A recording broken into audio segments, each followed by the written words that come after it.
La question du redoublement, devenue tabou, mérite d'être clarifiée et d'être tranchée. Eh bien, aujourd'hui, je viens la clarifier et la trancher avec un principe simple: la décision appartient aux enseignants. C'est pourquoi les professeurs auront désormais le dernier mot en matière de redoublement. Et je prendrai un décret au début de l'année 2024 pour modifier le code de l'éducation en ce sens. En tranchant ce débat, je veux lutter contre l'échec forcé auquel peuvent être condamnés des élèves que l'on veut faire passer à tout prix en classe supérieure. Pour ces élèves, 2 choix s'offriront aux professeurs en fin d'année. Un passage sous condition, avec de la remédiation, comme des APC, du tutorat, des stages de réussite durant leurs vacances scolaires.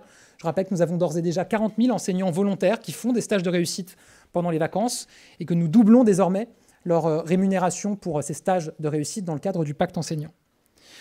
Autre possibilité, le redoublement en cas de grande difficulté, car je le dis de manière très claire, il vaut mieux réussir son primaire en 6 ans que l'échouer en 5.